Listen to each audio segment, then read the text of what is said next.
함께 읽은 본문 말씀 가지고 그들이 육신이 됨이라 라는 제하에 함께 하나님 말씀 은혜를 나누도록 하겠습니다.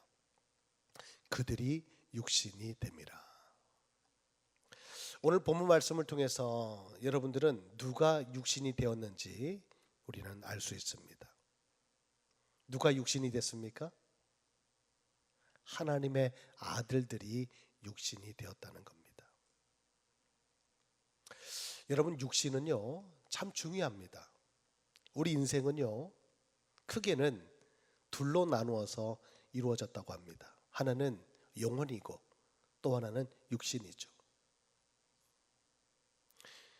여러분, 육신이 없다면 어떻게 됩니까? 아무리 영혼이 귀해도 그 영혼을 담아낼 수 있는 육신이 필요한 거죠. 우리는 육신이 꼭 필요한 거예요. 그러나 이 육신이 아무리 건강해도 영혼이 병들면 그것 또한 심각한 문제가 아닐 수 없는 거죠. 성경에서 말씀하고 있는 근본적인 문제는 바로 여기서부터 출발하니까요. 영혼이 병듦으로 우리 육신의 질병이 찾아오고 인생의 생로병사가 시작되었다. 성경은 시작부터 말씀하고 있으니까요. 그런데 어찌된 일인지 오늘 말씀은 우리에게 하나님의 사람들이 육신이 되었는가? 우리가 잘 알고 있는 오늘 창세기 6장의 말씀은 여러분 그 무서운 노아의 방주, 노아가 방주를 지어야만 했던 이유, 하나님의 무서운 홍수 심판 앞에 오늘 이 창세기 6장의 말씀은 9장까지 이르러 무서운 하나님의 심판에 관해서 우리에게 말씀해 주고 있는 것입니다. 창세기를 크게 네 단락으로 나눠 볼 수 있어요. 크게 두 단락이죠. 하나는 사건이고요. 또 하나는 인물일 것입니다. 창세기 1장부터 11장까지는 네 사건에 대한 얘기를 하고 있고요. 12장부터 50장까지는 인물에 관한 얘기를 하고 있어요. 자, 그러면 네 사건이 뭐부터입니까? 창조 사건을 말씀하고 있죠. 창세기가. 두 번째, 타락. 선악과를 범했던 아담 하와의 타락 사건. 세 번째는 오늘 본문에 읽었던 노아의 방주, 하나님의 홍수 심판 사건. 그리고 네 번째는 11장의 바벨탑 사건. 이 네 사건을 창세기는 시작부터 말씀하고 있다는 거예요. 여러분, 시작은 참 어떤 의미에서 중요한 의미를 담고 있다고 봐요. 어떤 일의 시작은 의미가 있잖아요. 그런데 성경 말씀, 하나님의 말씀에서 제네시스, 여러분 창세기의 이 네 사건은 너무도 큰 의미를 담고 있다 말할 수 있을 것입니다. 창조, 타락, 그리고 심판, 그리고 바벨탑. 그 중에서 오늘 그 세 번째에 달하는 홍수 심판에 관한 얘기를 좀 하려고 그래요. 그리고 창세기의 그 12장부터 시작하는 인물, 네 인물 여러분 아시죠? 아브라함, 이삭, 야곱, 요셉. 그 얘기예요. 자, 오늘 우리는 뭐 많은 사건도 있고 많은 인물도 있지만 오늘 홍수 심판에 관해서 말씀을 나누려고 하는데, 제가 지난주 말씀 여러분 기억하시나요? 택한 자의 지팡이. 택한 자의 지팡이가 지난주 우리 9월달 첫 주 말씀이었잖아요. 그 말씀을 우리가 함께 나누면서 한 주간 묵상하다가 우리에게 이 시대에 보여주는 이 표적이 되는 말씀 중에 가장 강력한, 우리에게 꼭 기억해야 될, 우리가 바라봐야 될, 깨달아야 될 말씀이 무엇인가 기도하는 가운데 우리 창세기 6장의 말씀이 제 마음에 부딪혔어요.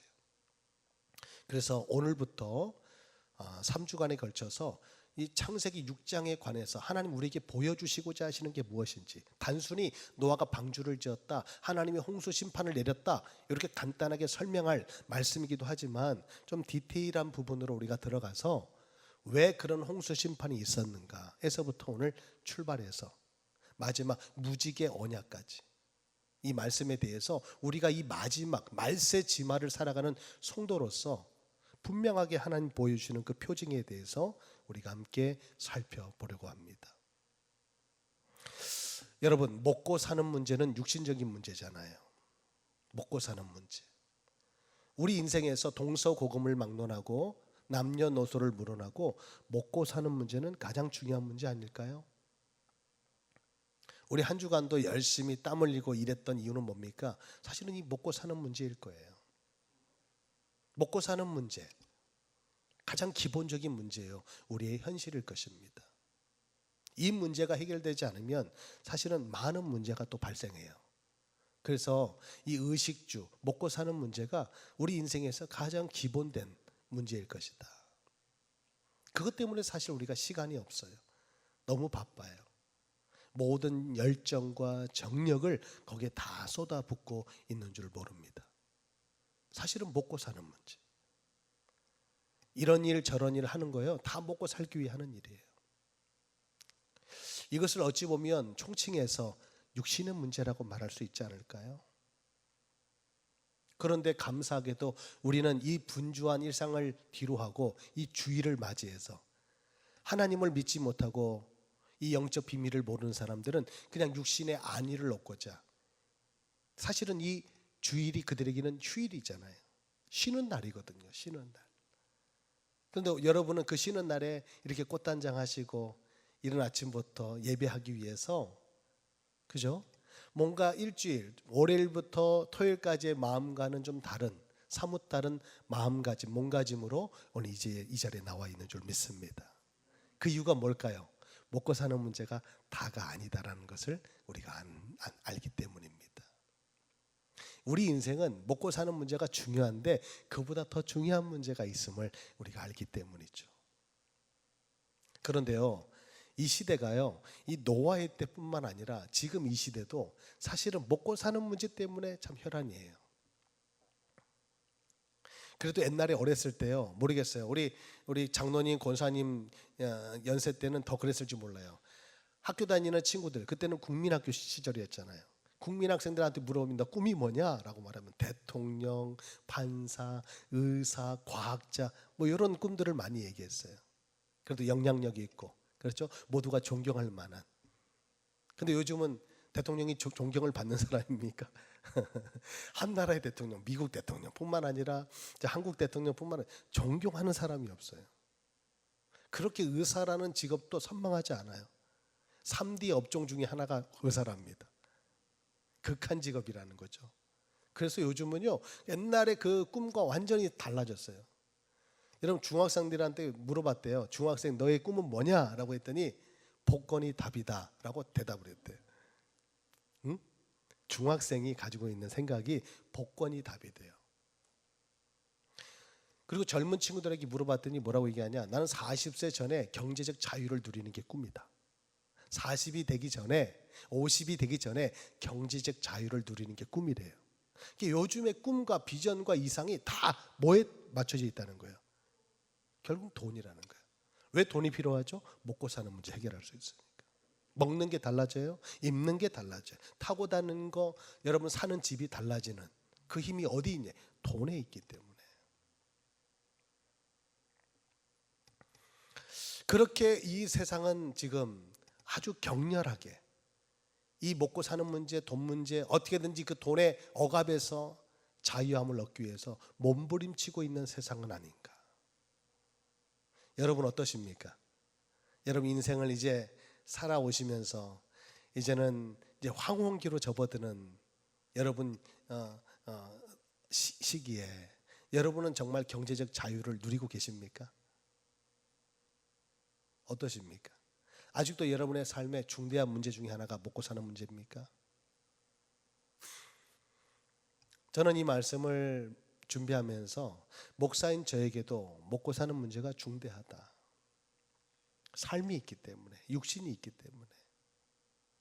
그래서 모든 사람들은요, 사실은 아닌 것처럼 하지만 다 돈에 억압돼 살아가고 있는지 몰라요. 돈의 자유함을 그토록 원한다는 거예요. 우리가 부러운 것도요, 결국은 돈과 밀접한 연관이 있어요. 부러워하는 거, 우리가 바라는 것, 꿈꾸는 것, 이 모든 것들이 어찌 보면 돈이 아니겠는가. 사실은 이런 생각 가지고 누구는 돈을 가졌네, 돈이 있네 없네 라고 말하는, 그래서 어떻게든지 우리의 삶을 더 번성시키려고, 어떻게든 더 부유하게 하려고, 어떻게든 더 커보려고, 어떻게 보면 더 힘을 가져보려고, 어떻게 보면 더 명성을 가져보려고, 높은 지위, 높은 자리로 올라가 보려고 우리가 애를 쓰고 있는 우리에게 오늘 하나님의 말씀은 청청병력 같은 메시지를 주고 계시는 거예요. 온통 먹고 사는 문제에 혈안되어 있는 이 문제가 우리 인생의 전부예요. 사실상 이 문제 해결되면 살 것 같아요. 숨통이 트일 것 같아요. 오늘 여러분들이 하고 있는 마음고생, 몸고생 그거요, 경제적 자유를 얻으면 그거 다 해결될 문제 아니에요. 거의. 그래서 모든 사람은 돈 앞에 장사가 없는 거예요. 그런 우리에게, 우리 인생에게 오늘 하나님은 어떤 말씀을 주십니까? 오늘 6장 1절은 이렇게 시작합니다. 사람이 땅 위에 번성하기 시작할 때에. 이 번성이란 단어에 우리가 원하는 것이 다 있는 줄 저는 압니다. 여러분, 사람이 땅에서 땅 위에 번성하기 시작할 때, 여러분, 번성의 시대, 지금 우리가 살고 있는 이 시대보다 번성의 시대가 있었나요? 여러분, 지금 우리가 살고 있는 이 시대야말로 진정한 번성의 시대라고 말할 수 있지 않나요? 부족함이 없는 이 시대, 모자람이 없는 이 시대, 그것 때문에 오히려 더 공허함을 느끼는 이 시대. 뭔가 부족하고 모자랄 때는요, 정말 없이 살 때는 나름대로 꿈이라도 있었어요. 그 꿈을 향해서 달려갈 힘이라도 있었어요. 그런데 이미 모든 것이 주어진 이 세상에 또 다른 꿈을 꾸기가 쉽지가 않은 이 시대. 그래서 오히려 허탈감과 박탈감을 느끼고 있는 이 시대. 저는 오늘 6장의 1절 말씀을 보면서 바로 이 시대와 크게 다르지 않음을 느끼게 됩니다. 사람이 땅 위에 번성하기 시작할 때 그들에게서 딸들이 나니, 하나님의 아들들이 사람의 딸들의 아름다움을 보고 자기들이 좋아하는 모든 여자를 아내로 삼는지라. 자, 오늘 이 말씀을 읽어 나가시면서 여러분 뭔가 마음에 걸리는 내용이 있어요? 자, 오늘 둘째 주, 9월 둘째 주에는 하나님이 물로 세상을 쓸어버리겠다고 작정하신 홍수 심판이 왜 일어났는지, 그 궁극적인 이유를 성경이 밝히고 있는 것을 우리가 함께 살펴보는 겁니다.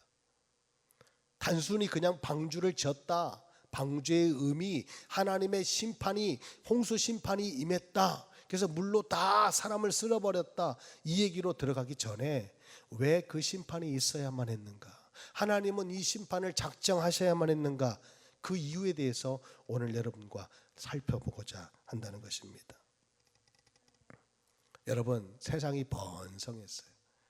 우리는 먹고 사는 문제가 너무 시급해서 사실은 좌우를 돌아볼 겨를이 없어요.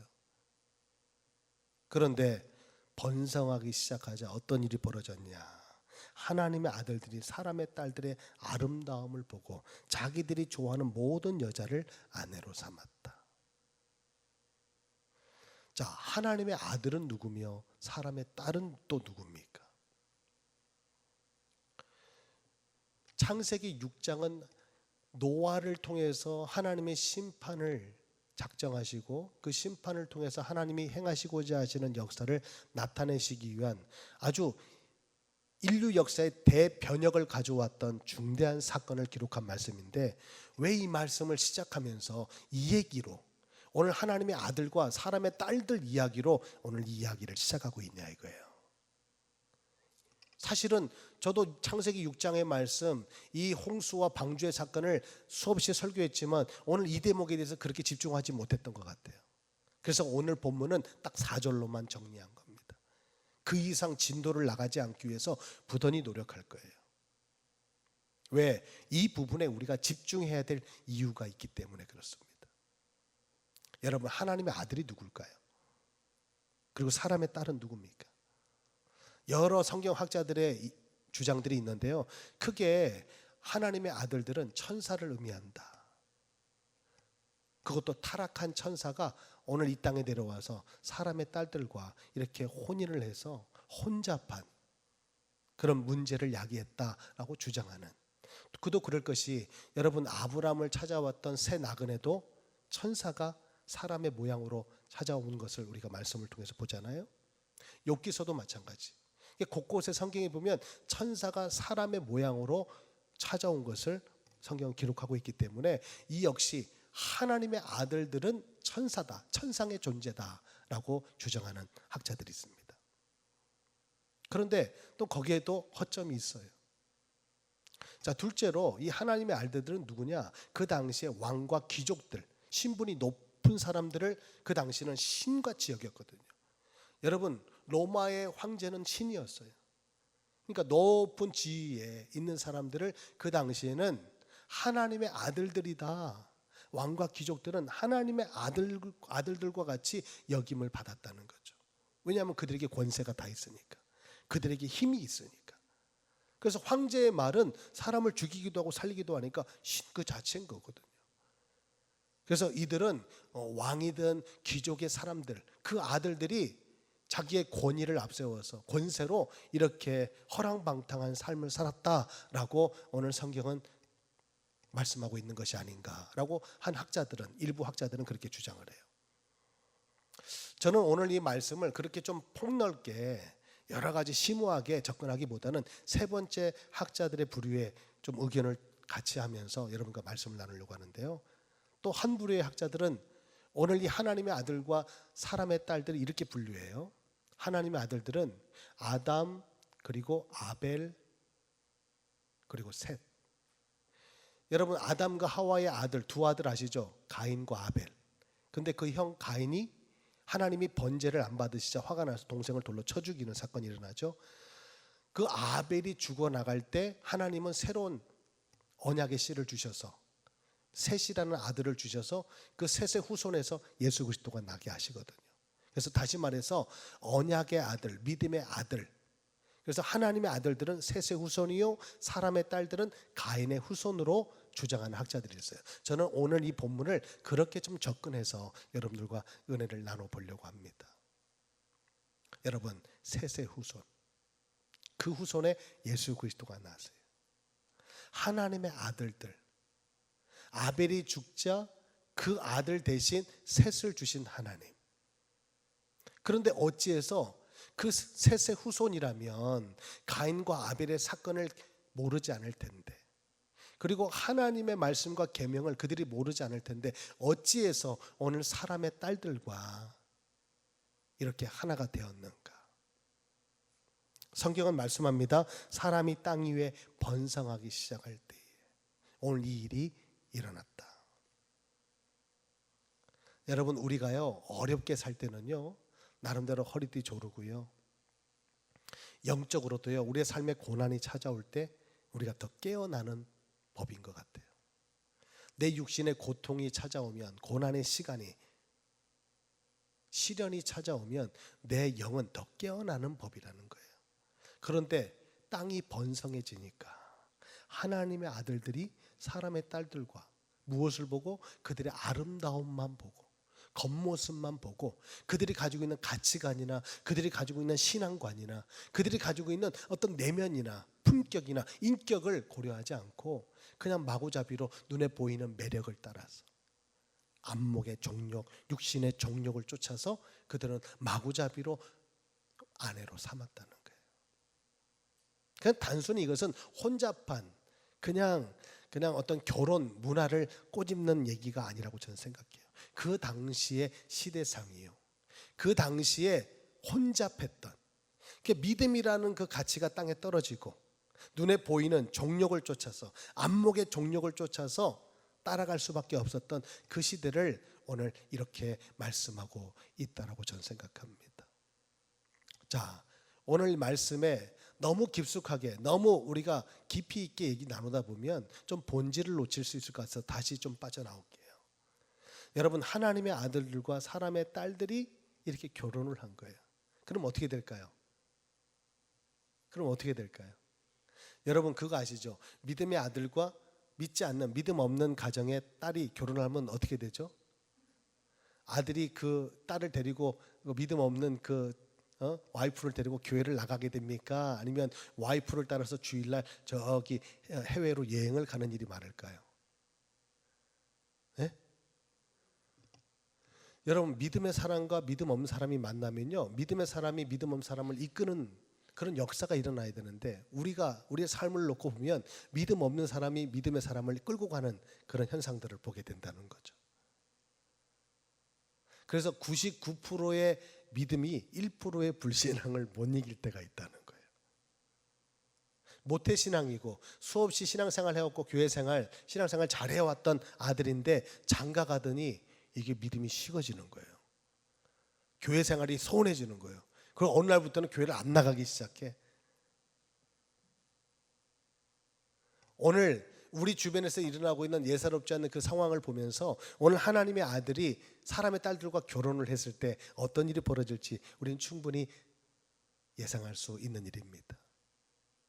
자, 오늘 3절 이 모습을 보시고 하나님께서 이런 말씀을, 여호와께서 이르시되 나의 영이 영원히 사람과 함께 하지 아니하리니 이는 그들이 육신이 됨이라. 하나님의 아들들이 사람의 딸들과 그렇게 육신의 어떤 매력에 이끌려서, 육신의 아니면 정욕에 이끌려서 그렇게 결혼을 했더니 그들이 육신이 됨이라. 하나님이 세상을 심판하실 수밖에 없었던 이유가 뭐냐? 하나님의 아들이 육신이 되었기 때문에 그래요. 여러분, 이 대목에서 우리가 기억할 한 사건이 있습니다. 소돔과 고모라가 망한 이유가 무엇이죠? 소돔과 고모라 그 성이 망한 이유가 무엇입니까? 죄가 많아서입니까? 우리는 성경이 우리에게 강력하게 말씀하고 있는 그 내용을 기억합니다. 의인 10명을 찾지 못해서 그 땅이, 그 성이 망했더라고. 여러분, 깊은 밤바다에 배가 항해를 합니다. 그런데 아무리 밤이 깊어도요, 등대가 불을 밝히고 있으면 배는 목적지를 향해서 가는 거예요. 그런데 등대에 불이 나가면 이거는 큰일이 벌어지는 겁니다. 예수님은 말씀하셨습니다. 마태복음 5장에 너희가 세상의 소금이다 빛이다. 너희가 세상의 빛이다. 오늘 하나님의 홍수 심판이 있을 수밖에 없는 이유를 6장을 시작하시면서 뭐라고 말씀하시고 있다고요? 하나님의 아들들이 육신이 되었기 때문이다. 하나님의 아들들이 육신이 되었기 때문이다. 여러분, 가인의 후손들은요, 하나님과 상관없이 그들의 인생에 그들이 주인이 되어서 살아갔던 후손들입니다. 그런데 셋의 후손은 달랐어요. 가치관이 달랐습니다. 그들에게는 그래도 신앙의 열정이 있었습니다. 하나님 앞에 살아보려고 부단히 노력했던 후손들이에요. 그런데 그들이 이제는 사람의 딸들, 가인의 후손들과 함께 결합하게 되고 혼합하게 되고 연합하게 되면서 이제는 셋의 후손이 가져야 될 신앙마저도 다 사그러들고 사라져버리는 결과가 되었다는 것입니다. 그래서 하나님의 아들들이 육신이 되었다. 그보다 더 심각한 문제가 뭔지 아세요? 그러나 그들의 날은 120년이 되리라 하시니라. 자, 3절 처음 볼게요. 여호와께서 이르시되 나의 영이 영원히 사람과 함께하지 아니하리니. 이 무슨 얘기예요? 육신이 된 그들과 하나님이 영이 함께할 수 없었다는 거예요. 육신이 되어버린 하나님의 아들들과 하나님의 영이 영원히 함께할 수 없었다. 이게 가장 큰 참담한 결과가 된 것입니다. 여러분, 잘 기억하세요. 세상이 하나님 심판 앞에 놓이게 된 이유는 하나님을 떠난 결과입니다. 하나님의 영이 오늘 육신이 되어버린 하나님의 아들들을 떠나니까 이미 그들은 심판 앞에 놓인 거예요. 심판 앞에 놓인 그들이 홍수 심판 앞에 서게 된 거죠. 오늘 이 시대를 살아가는 우리도 마찬가지입니다. 하나님 없이 살아가는, 하나님과 상관없이 하나님 믿지 않는 자들은 이미 하나님의 영이 그들과 함께하지 않아요. 그래서 마지막 날 하나님의 심판대 앞에 서게 되는 거죠. 오늘 이 말씀을 들으면서 우리 자신의 모습을 돌아봐야 할 것입니다. 여러분, 셋의 후손, 이것은 예수 그리스도의 조상으로 올라가지만 오늘 우리에게도 하나님의 그 은혜가 부어진 줄 믿습니다. 영적으로 우리가 셋의 후손이 아닙니까? 예수 그리스도의 후손이 아니냐 이거예요. 우리가 영적으로 아브라함의 후손이 아니냐 이거예요. 아멘입니까? 그럼 여러분이 바로 이 시대의 하나님의 아들들이 아니냐 이거예요. 그런데 하나님의 아들들이 영의 사람이 아니라 육의 사람으로 살아가고 있다면 이 세상은 하나님의 심판 앞에 이미 놓여 있다라는 사실을 오늘 우리에게 깨닫게 하는 겁니다. 먹고 사는 문제, 육의 문제가 너무 중요해요.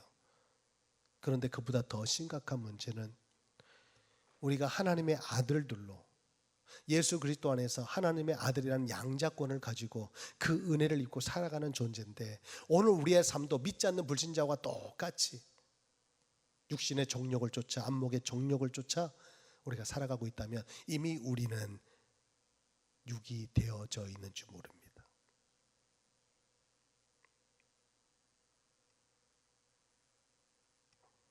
성경은 오늘도 하나님의 심판에 대해서 우리에게 말씀하고 있어요.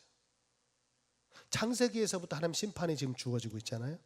마지막이라고 할 수 있는 요한계시록도 역시 하나님의 심판입니다. 성경은 너무 무서운 하나님의 말씀, 심판으로 지금 점철되어 있는 말씀이라고 볼 수 있는데 그러면 우리가 하나님을 믿기가 너무 두렵잖아요. 하나님은 심판 주시니까.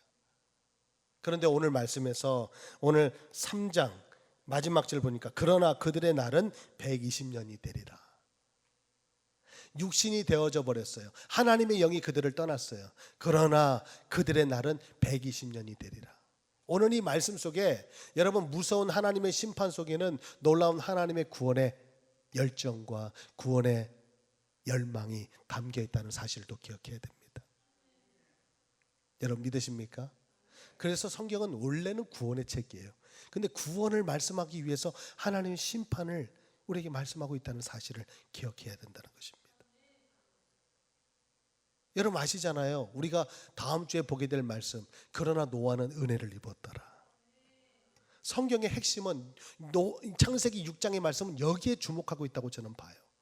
세상은 죄악으로 간영해서 하나님의 심판 앞에 놓였지만 그러나 노아는 은혜를 입어 방주를 짓게 되었더라. 여러분 방주는요 노아만 들어갈 곳이 아니었어요. 그 당시에 죄인들이 구원받을 유일한 길이었어요. 노아는 120년 동안 방주를 지으면서 외쳤을 거예요. 방주 속으로 들어가야 산다. 그 당시에는 비가 내리지 않았대요. 땅에서 이슬이 나서 식물들이 그 이슬을 먹고 자랐대요. 비가 내리지 않았던 그 시대에 아니 비가 내려서 홍수가 날 것이라는 그 말씀을 이해나 하겠어요? 근데 노아는 은혜를 입어서 하나님의 말씀이 믿어지는 은혜를 입어서 그 약속을 붙잡고 몇 년이요? 120년을 방주를 지었대요. 그래서 그날에 그들이 남은 날이 120이라고 오늘 말씀하고 있는 거예요. 이 날은요 방주를 지어가는 시간이기도 하지만 죄인들이 그 죄악에서 회개하고 돌이켜서 구원받을 기회의 시간이기도 되는 것입니다. 하나님은요 무서운 심판만 하시는 분이 아니에요. 끝없이 죄인이 구원을 받고 하나님의 은혜를 입고 구원에 이르기를 간절히 바라시는 사랑의 하나님이신 것을 우리는 기억해야 하는 것입니다. 여러분은 사람의 딸들입니까? 하나님의 아들들입니까? 당시의 땅에는 네피림이 있었고 그 외에도 하나님의 아들들이 사람의 딸들에게 들어와 자식을 낳았으니 그들은 용사라 고대의 명성이 있는 사람들이었더라. 왜 하나님의 아들들이 사람의 딸들을 택해서 이렇게 결혼을 통해서 자식을 낳을 때 오늘 성경은 말하기를 그들은 용사가 되었다. 고대의 명성이 있는 사람들이 되었다. 이게 우리가 원하는 지금 이 시대에 우리가 원하는 바 아닌가요? 우리가 자식을 낳을 때 자식이 어떻게 되길 바라요? 세상에서 큰 자가 되기를 바라잖아요. 높은 지위를 받기를 원하잖아요. 그들이 명성을 갖기를 원하지 않습니까? 그래서 잘 먹고 잘 살기를 바라는 거예요. 오늘도 우리는 육신이 되어서 육신의 일에만 집중하면서 육신의 안위만 추구하면서 그렇게 잘 먹고 잘 살면 끝나는 줄 우리가 생각하면서 살아간다면 오늘 노아 시대의 이 사건은 오늘 우리의 이야기가 될 것입니다. 하나님은요 이 홍수 심판을 통해서 세상을 물로 쓸어버렸어요. 이 쓸어버릴 때 죄인들이 그 물에 의해서 다 수장되지만 하나님께서 원하셨다는 게 뭘까? 왜 하나님은 그토록 많은 사람들을 희생하시면서 도대체 무엇을 이루시고자 하셨을까? 여러분, 하나님의 심판 속에는 이런 메시지가 담겨 있다고 저는 생각해요. 세상의 소망이 끝이 나야 하늘의 소망이 시작되기 때문에 온통 육신에게 붙들려서 땅만 바라보고 배부르고 등 따시면 우리는 다 되는 줄 알고 육신이 되어서 육신의 것만 추구하고 있는 이 세상 소망이 사라져야 하늘 소망이, 영원한 소망이 참된 우리의 소망이 되니까 하나님은 이 일을 행하실 수밖에 없었구나. 사랑하는 여러분, 오늘 이 말씀을 통해서 노아의 방주를 우리가 바라보기 전에 오늘 1절로 4절까지의 말씀 여러분 가슴에 새길 수 있었으면 좋겠습니다. 그리고 한 주간 살아가시면서 여러분 이 말씀 묵상하시면서 나는 하나님의 아들로 택함을 입었지만 오늘 내 삶의 관심사는 무엇인가? 오늘 나는 무엇을 바라보고 있는가? 내 생각 속에, 내 마음 속에는 무엇이 자리 잡고 있는가? 정말 영의 것인가? 육의 것인가? 하나님의 아들들이 육신이 될 때 세상은 하나님의 심판 앞에 놓인다는 사실. 다시 반대로 하나님의 아들들이 육신이 아니고 영적인 용사가 되어지고 십자가 용사가 되어질 때 세상은 구원을 받게 된다는 사실 여러분 꼭 기억하시길 바랍니다. 오늘 이 찬양 우리 함께 부르시면서 정말 세상 소망이 무너지고 끊어질 때 하나님의 참된 소망이 우리의 소망이 된다는 사실 여러분 오늘 이 말씀을 기억하면서 함께 찬양했으면 좋겠습니다.